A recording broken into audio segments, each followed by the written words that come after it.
Tad E. Beowulf, by Unknown. Translated by Francis Barton Gummere. 3.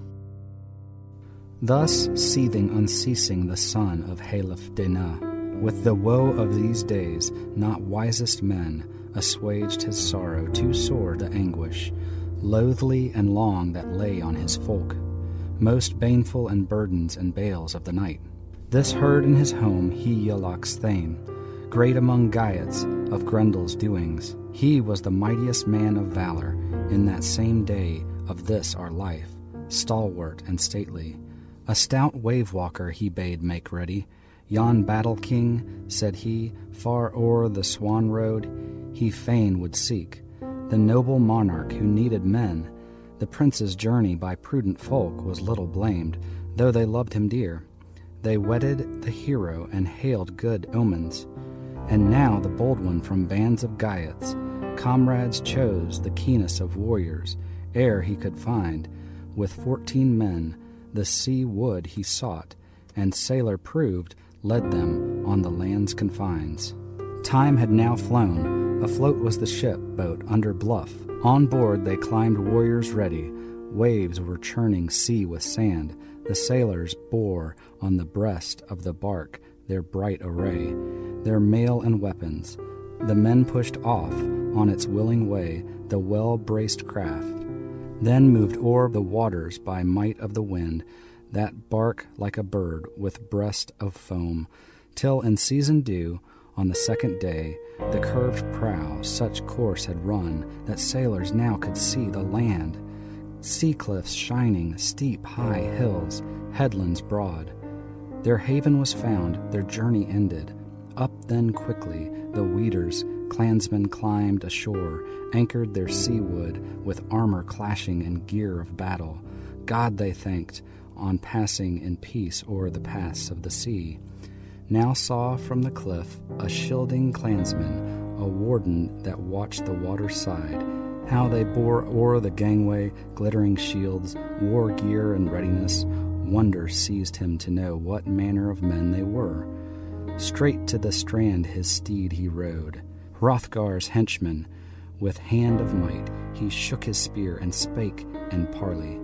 Who are ye then, ye armed men, mailed folk that yon mighty vessel have urged thus over the ocean ways, here o'er the waters? A warden I, sentinel set over the sea march here, lest any foe to the folk of Danes with harrying fleet should harm the land. No aliens ever at ease thus bore them, linden wielders, yet word of leave clearly ye lack from clansmen here, my folk's agreement. A greater ne'er saw I of warriors in world than is one of you, yon hero in harness. No henchman he worthied my weapons, if witness his features, his peerless presence. I pray you, though, tell your folk and home, lest hence ye fare suspect to wander your way as spies in Danish land. Now, dwellers afar, ocean travelers, take from me simple advice. The sooner the better. I hear of the country whence ye came. 4. To him the stateliest spake in answer, the warrior's leader, his word hoard unlocked. We are by kin of the clan of Geats, and he Iolach's own hearth fellows we. To folk afar my father known, noble atheling, Edge-Theo named. Full of winters, he fared away, aged from earth. He is honored still through width of the world by wise men all. To thy lord and liege in loyal mood we hasten hither. To Halef-Dana's son, people protector, be pleased to advise us. To that almighty one come we on mickle errand. To the lord of the Danes, nor deem I right that aught be hidden. We hear thou knowest, if sooth is the saying of men, that amid the Scyldings a scathing monster, dark ill-doer, in dusky nights, shows terrific his rage unmatched, hatred and murder. To Hrothgar in greatness of soul would succor bring. To the wise and brave may worst his foes, if ever the end of ills is fated, of cruelest contest, if cure shall follow, and the boiling care waves cooler grow, else ever afterward anguish days. He shall suffer in sorrow while stands in place high on its hill, that house unpeered. Astride his steed, the strandward answered, clansman unquailed, the keen-souled thane must be skilled to sever and sunder duly words and works, if he well intends. I gather this band is graciously bent to the Scyldings' master. March then, bearing weapons and weeds that way I show you. I will bid my men your boat meanwhile to guard for fear lest foemen come, your new tarred ship by shore of ocean, faithfully watching till once again it waft o'er the waters those well-loved thanes. Winding-necked wood to Wedder's bounds, heroes such as the hest of fate shall succor and save from the shock of war. They bent them to march, the boat lay still, fettered by cable and fast at anchor. Broad-bosomed ship, then shone the boars over the cheek-guard, chased with gold, keen and gleaming, guard it kept, o'er the man of water, as marched along heroes in haste, till the hall they saw, broad of gable and bright with gold. That was the fairest, mid-folk of earth, of houses neath heaven, where Hrothgar lived, and the gleam of it lightened o'er lands afar. The sturdy shieldsman showed that bright burge of the boldest, bade them go straightway thither.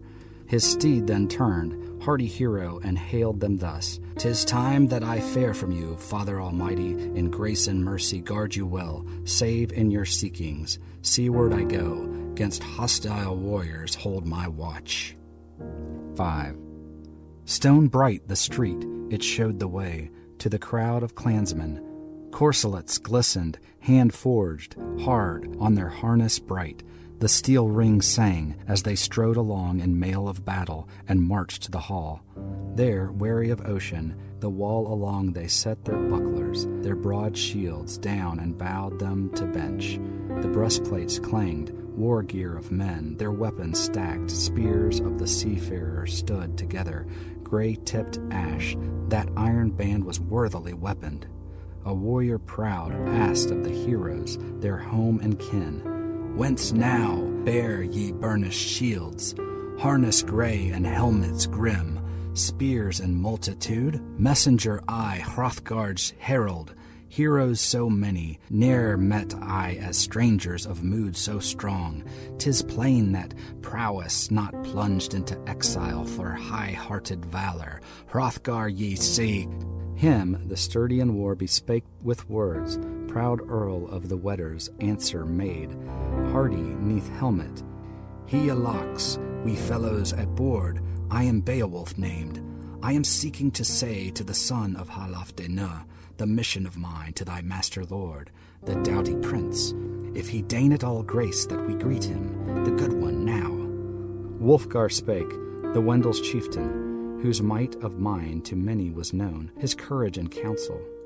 "The king of Danes, the Scyldings' friend, I fain will tell, the breaker of rings, as the boon thou askest, the famed prince of thy faring hither, and swiftly after such answer bring as the doughty monarch may deign to give." Hide then in haste to where Hrothgar sat, white-haired and old, his earls about him, till the stout thane stood at the shoulder there of the Danish king. Good courtier he. Wulfgar spake to his winsome lord, "Hither have fared to thee far-come men, o'er the plains of ocean, people of Geatland, and the stateliest there by his sturdy band is Beowulf named. This boon they seek, that they, my master, may with thee have speech at will, nor spurn their prayer to give them hearing, gracious Hrothgar. In weeds of the warrior worthy, they methinks of our liking, their leader most surely, a hero that hither his henchmen has led." End of section 2.